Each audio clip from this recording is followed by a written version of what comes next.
it? Yeah, I'm telling you? Is Okay. it on already? It's already on. Let me check. I was a documentary film major in college, so that's why I always document stuff. Gotta use that degree for something. Seriously, a lot of my friends get upset about it because I do film a lot of stuff. I was the sciences major and I don't make decisions. Okay. I found you twirling power on YouTube when I was... Oh, the fire hooping. Did you see Steph right after? I did. I saw Steph. Where Steph is yelling at me like, "Joe, you don't know what you're doing." And then I hand the hoop off to her. And then she burns herself, which I do not do. Okay, but relevant story for tonight. Okay, so what I brought is actually the least authentic Chinese dish of the night, because these two guys are probably better Chinese chefs than I am. I brought Chinese American cuisine. I brought fried rice, which is the most stereotypical kind of dish that you can get at a Chinese restaurant in the U.S.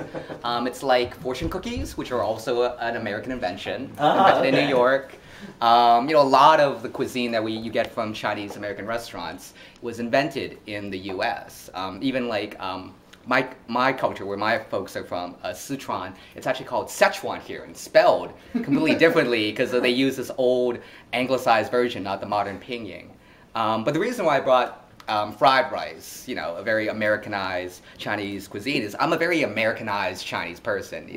Even though I was born in Chengdu, the capital of the Sichuan province, where pandas come from. That's what we're mainly known for. And you can take the railroad to Tibet, and earthquake 2 years ago.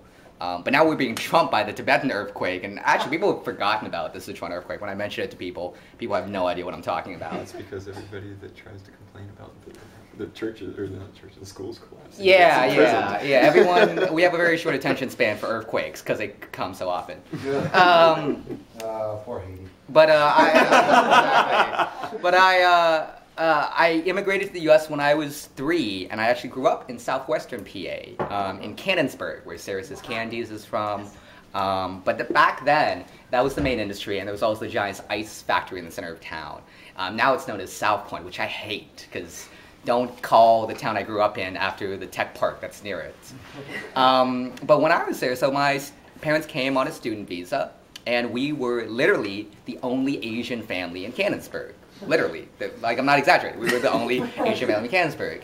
And growing up, I really didn't know I was Asian. Like there's this thing about when you're the ultra minority, when you're the minority of one, people don't be like, "Oh, that's that weird Asian kid." They're just like, "That's that weird jaw kid who lives down the block," People don't really, when you're in a small town, because Canonsburg is a small town, people really didn't pigeonhole you as a minority when there's not that many minorities in town. So growing up, I just kind of, did the normal kind of small town stuff. And I only really realized I was Asian once I moved into the suburbs to Monrovia, which has a high Indian population and some Asians. But growing up, I felt very American. My folks actually, unlike most Chinese parents, they wanted me to become more Americanized. They didn't send me to Chinese school growing up. They actually only spoke English at home and tried to actually get rid of any vestigial accent I had. Actually sent me to speech therapy classes to get a very Midwestern type of accent. And the ironic thing is, because of all that, because we didn't speak English in my house. I mean, we didn't speak Chinese in my household. I only spoke it with distant relatives on the phone and not that often. I actually have a very thick American accent when I speak Mandarin. Not as bad as Adam's, but still pretty bad. But it was this odd thing. When I was growing up, I realized my folks would tell me stories about China, but terrible stories. I could never match their your parents might have stories oh, when I was a kid, I had to march 10 miles in the snow, up and downhill. No, it was actually uphills both ways. Hey, exactly. For real. Exactly. But my parents tell stories about they were the children of the Cultural Revolution. The time when Mao took over, and my dad got sent to a labor camp.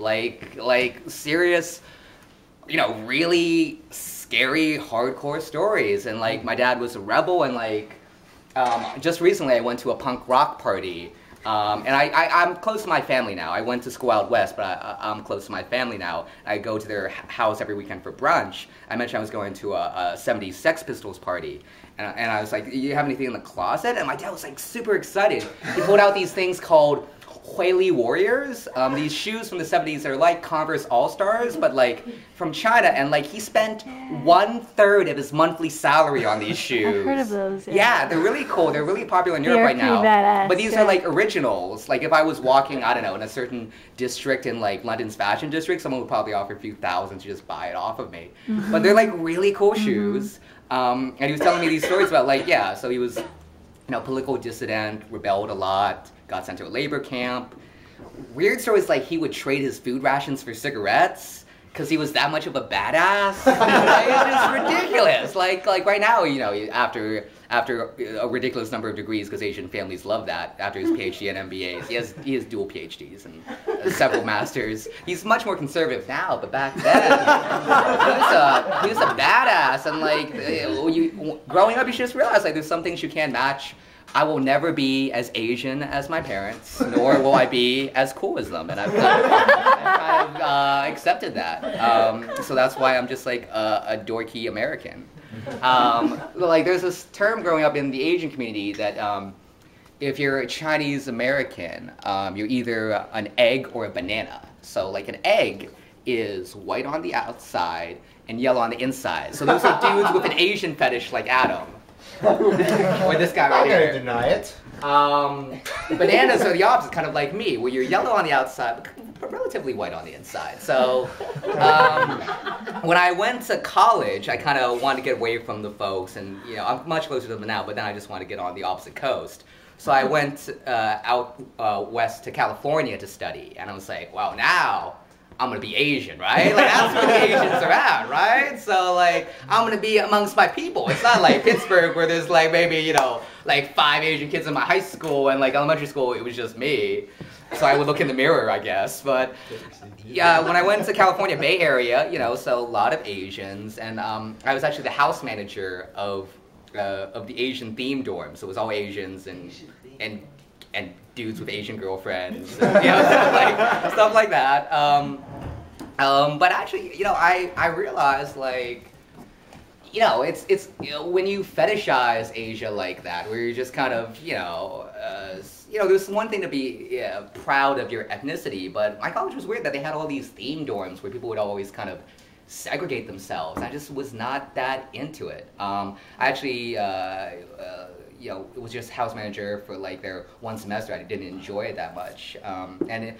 Most of the time in college, I actually lived in co-ops, which I liked the experience a whole lot more. Nowadays, I spend a lot of time in Asia. We have staff in Chengdu. After I sold my last company in the summer 2008, I went back to Chengdu because of the Sichuan earthquake and was assisting with disaster relief there. And then, you know, it was the fall of 2000 and the global markets coming crashing down. So I started working with, you know, talking with the relief workers and NGO staff there about what we could do to kind of help them with their situation. They were very worried about fundraising and how to survive in the economic downturn, which is what I currently do right now. We build online donation platforms and new technology for nonprofits.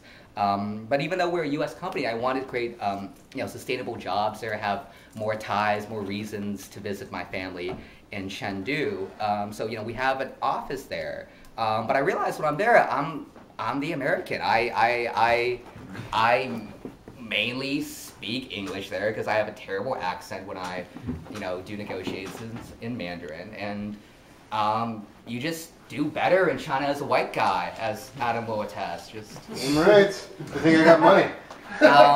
And What do they know? yeah, and you know, coming back to Pittsburgh, so I spent about half the year in Pittsburgh now. I was just at a thing at CMU, this Indian holiday called Holi, which I don't really know the background of, but you throw paint at each other. It's a spring festival. Okay, so don't tell me what the meaning is, because I went to it, and then a part later today, I had paint smeared all over my face. People were asking me about the holiday, and I didn't know really anything about it, so I just started making stuff up. Like I was just like, well, like it's like, you know, the world is like all these colors, and when you mix them together, we all look alike. And it's kind of like fried rice. You just take a bunch of different stuff, and you mix it all together, and it's good.